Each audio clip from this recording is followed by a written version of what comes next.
نذرانہ مرید سے لینا اور اس کو قبول کر لینا یہ ہمارے مشائخ کے ہاں مروج ہے، لیکن یہ بات ذہن میں رکھیے کہ نذرانے کا جو تصور ہے مشائخ کے ہاں اس کی بھی ایک حکمت ہے۔ یہ ایک بہت بڑی NGO ہے۔ سارے مریدین نے آ کے اپنی حاجت اپنے پیر سے کہنی ہوتی ہے، میری بیٹی جوان ہے، شادی کا انتظام نہیں، حضرت آپ دعا کر دیجئے۔ مرید تو کہہ کے چلا گیا، پیر تڑپتا رہا کہ میں کیسے انتظام کروں اس کا۔ صرف ہاتھ اٹھا کے دعا ہی نہیں کرنا تھا، اس کی دوا بھی کرنی تھی۔ اب دوسرا مرید آیا جو امیر تھا، تو اس نے نذرانہ پیش کیا تو پیر کا دل خوش ہو گیا کہ میرے اس غریب مرید کا کام بن گیا۔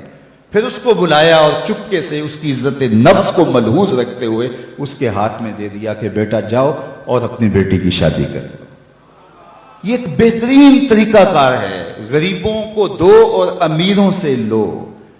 لیکن یہ تو ان سے بھی لے لیتے ہیں جن کے گھر میں جو ہے وہ نان شبینہ بھی میسر نہیں ہے۔ کبھی آپ نے دیکھا ہے کوا بعض اوقات بچوں کے ہاتھ سے روٹی چھین کے لے جاتا ہے، تو یہ اس کوے کی طرح ہوتے ہیں کہ غریبوں سے بھی نذرانہ لے لیتے ہیں، جبکہ ان کے پھٹے ہوئے کپڑے اور ان کی حالت بتا رہی ہوتی ہے کہ یہ مزدور بیچارہ پتہ نہیں آج ان کے گھر میں چولہا بھی جلا ہے یا کہ نہیں۔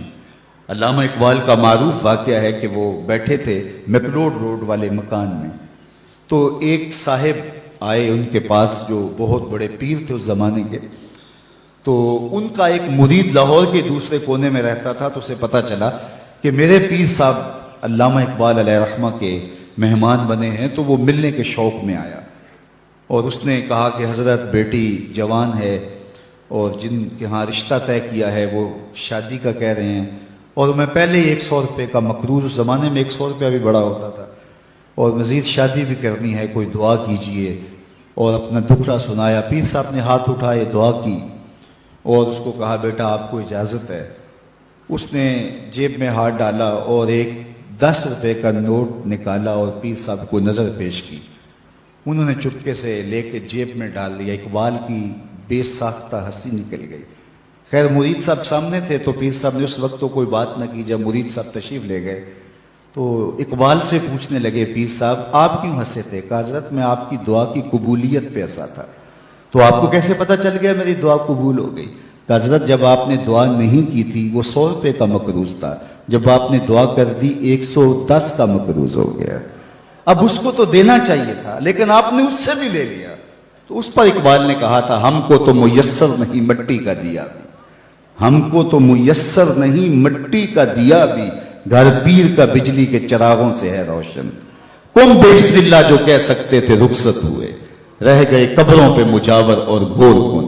میراث میں آئی ہے مسند ارشاد ان کو، زاغوں کے تصرف میں عقابوں کا نشیمن۔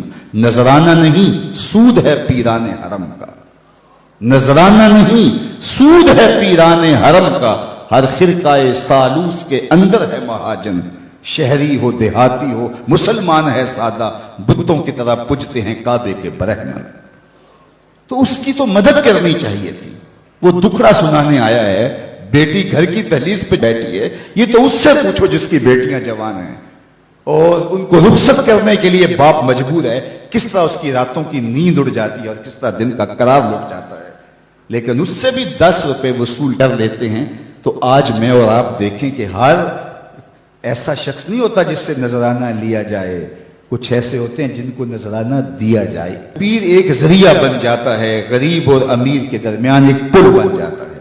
تو نذرانے کا تصور تو ہے طریقت کے اندر، لیکن اس کا یہ مطلب نہیں ہے کہ نذرانے سے پیر کے کتے بھی عیش کریں اور غریب مرید جو ہیں وہ نان شبینہ کو ترسیں، اور پیر ان نذرانوں سے بٹیرے لڑائے اور شادیاں کرے، اور مرید جو ہے وہ بیچارہ نان شبینہ کے لیے ترس ترس کے زندگی گزارے اور بلک بلک کے موت کی آغوش میں اتر